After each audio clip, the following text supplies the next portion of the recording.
রূপনগর উত্তর ভারতের পাহাড় ঘেরা এক সুন্দর উপত্যকা। সেখানে থাকতো বিয়াস নামে এক মিষ্টি আর মিশুকে মেয়ে। তার বাবা চাষের কাজ করতেন আর মায়ের ছিল ফুলের দোকান। একদিন বিয়াস পাহাড়ি রাস্তা ধরে একা একা ঘুরতে বেরিয়েছিল। আরে বাহ, কি সুন্দর! কত রকম রং বেরঙের ফুল ফুটে আছে, কি দারুণ! ইস, আমি আগে কেন এখানে আসিনি? এত সুন্দর ফুল আমি কখনো দেখিনি। আচ্ছা, আমি যদি এখান থেকে মায়ের জন্য ফুল নিয়ে যাই তাহলে তো অনেক দামে সেগুলো বিক্রি হবে আর মাও খুব খুশি হবে। উৎসাহিত হয়ে বিয়াস বিভিন্ন গাছ থেকে ফুল তুলতে তুলতে নিজের অজান্তে ঢুকে পড়ে গভীর জঙ্গল। অনেক পথ চলার ফলে একেবারে ক্লান্ত লাগলো তার। অনেকটা হেঁটে ফেলেছি, এখানে একটু বিশ্রাম নিই। কিন্তু সে ঘুমিয়ে পড়ে বিকেল গড়িয়ে সন্ধে হয়ে যায়। হঠাৎ ঘুম ভেঙে চমকে ওঠে সে। এমা, সন্ধে হয়ে গেছে, তাড়াতাড়ি বাড়ি ফিরতে হবে, মা বাবা খুব চিন্তা করবে। জঙ্গলের মধ্যে রাস্তা ভুল করে পিয়াস হঠাৎ ঠান্ডা হাওয়া দিতে শুরু করে। কি ঠান্ডা এখানে! এই সময় এত ঠান্ডা কেন? দূরে একটা বাড়ি দেখতে পেয়ে এগিয়ে গিয়ে দরজায় টোকা দেয় সে।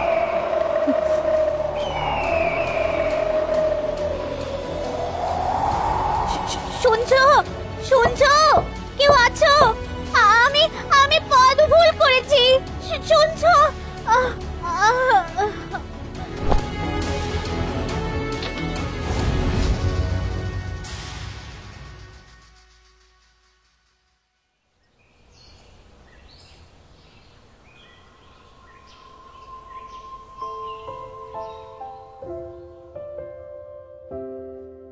কি, আমি কোথায়? ও, আমি তো কাল... ও বাবারে, খুব খিদে পেয়েছে।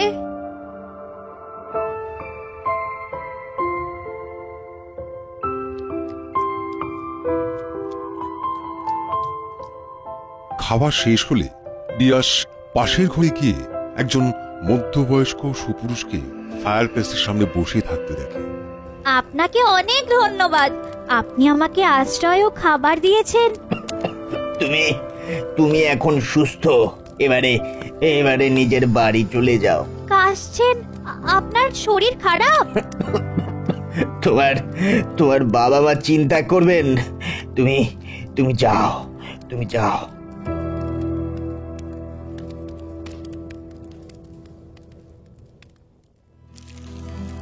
কিছু দূর চলার পরে বিয়াসের অদ্ভুত অনুভূতি হয়। এই জায়গাটায় বরফ জমে আছে, এখন তো শীতকাল নয়, তাহলে এখানে এত ঠান্ডা কেন? জঙ্গলের ওপাশে তো বেশ সুন্দর আবহাওয়া। বিয়াস! মা বিয়াস, আমি জঙ্গলে পথ হারিয়ে ফেলেছিলাম মা। এদিকে তো আমরা ভারী চিন্তা করছিলাম রে মা। তোকে আমি আগেও বারণ করেছি না? আমি তো তোমার জন্য ফুল নিতে এসেছিলাম মা, ক্লান্ত হয়ে জঙ্গলে ঘুমিয়ে পড়েছিলাম। তুই জঙ্গলের এদিকে আর কখনো আসবি না। আচ্ছা মা। কালকের ওই মানুষটি খুব ভালো, আমাকে আশ্রয় আর খাবার না দিলে আমি হয়তো ঠান্ডাতে মরেই যেতাম। শুধু ওনার কথাবার্তা একটু কর্কশ, হয়তো অসুস্থ শরীর বলেই অমন করে কথা বলছিলেন। সে যাই হোক, আমার আরেকবার গিয়ে খবর নেওয়া উচিত। হ্যাঁ। রূপচাঁদের বাড়ি যাওয়ার পথে আবার ওই একই রকম ঠান্ডার অনুভূতি হয় বিয়াসের, কিন্তু সেই সব উপেক্ষা করে সে গিয়ে পৌঁছয় সে বাড়িতে। তুমি আবার এসেছো কেন? আপনি কাল আমার প্রাণ বাঁচিয়েছিলেন, তাই। সে তো মিটে গেছে, তুমি তো এখন সুস্থ। কিন্তু আপনি তো সুস্থ নন, আপনার সেবার প্রয়োজন।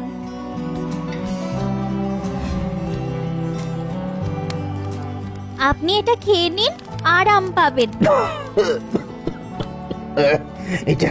এটা কি? গরম শুরুয়া, ভেষজ ওষুধ মেশানো আমার মায়ের কাছে শিখেছি। এতে আপনার সর্দি কাশি কম হবে।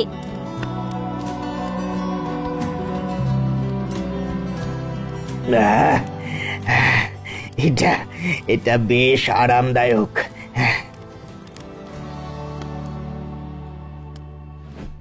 এরপর থেকে বিয়াস প্রায় প্রতিদিন সেখানে যাওয়া শুরু করল।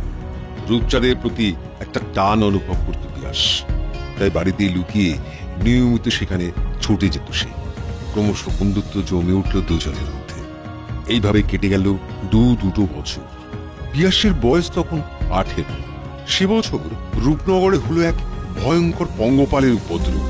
সমস্ত ফসল নষ্ট হয়ে চাষিরা বলল মহা বিপদ। হায় ভগবান, এবার আমরা কি করব?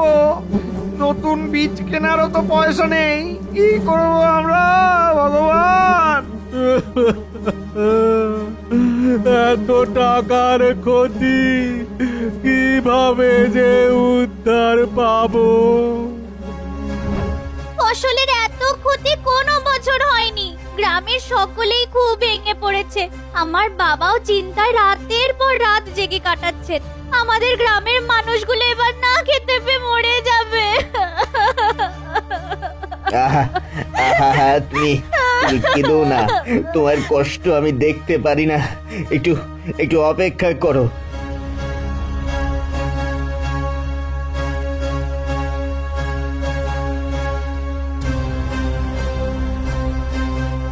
এইটা নাও, তোমার গ্রামের চাষিদের মধ্যে এই মোহরটা ভাগ করে দিও।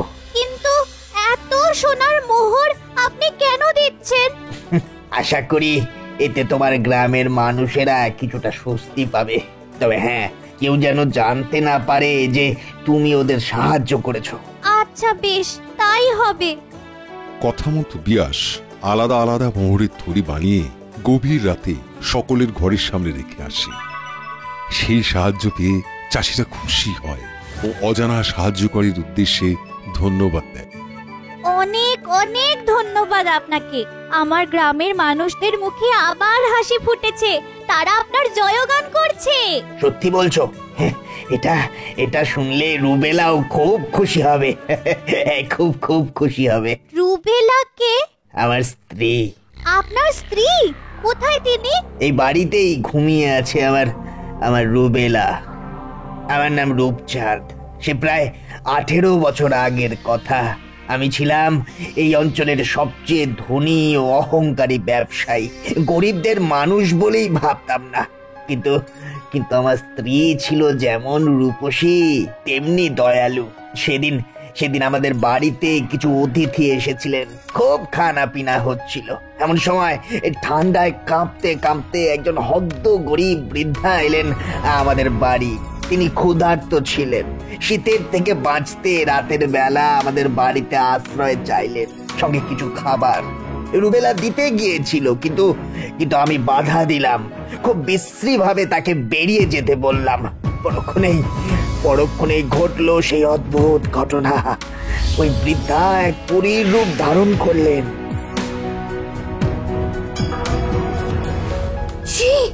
অসহায় মানুষের জন্য তোমার এতটুকু মায়া নেই? জীবনে সুখে থাকার কোনো অধিকার নেই। আমি অভিশাপ দিচ্ছি, তোমার মন যেমন বরফের মতো কঠিন, তেমন এই অঞ্চলে সারা বছর বরফ পড়বে আর ঠান্ডা হাওয়া বইবে। সারা জীবন তুমি সর্দি কাশিতে ভুগবে। তোমার স্ত্রীকে যাতে এই দুর্ভোগ দেখতে না হয়, তার জন্য সে আজীবন ঘুমিয়ে থাকবে। নিঃসঙ্গ অসুস্থ জীবন যাপন করবে তুমি। তবে হ্যাঁ, যদি কোনোদিন তোমার সত্যিকারের অনুশোচনা হয়, যদি গরিব মানুষের মুখে হাসি ফোটাতে পারো, তাহলে এই অভিশাপ নিজে থেকেই নিষ্ফল হবে। জেগে উঠবে তোমার স্ত্রী, জেগে উঠবে। সেই দিনই রুবেলা তার দেখাশোনা করার লোককে থেকে তার হাতে আমাদের একমাত্র মেয়ের দায়িত্ব তুলে দিয়ে ঘুমের দেশে চলে গেল। ঘুমের দেশে।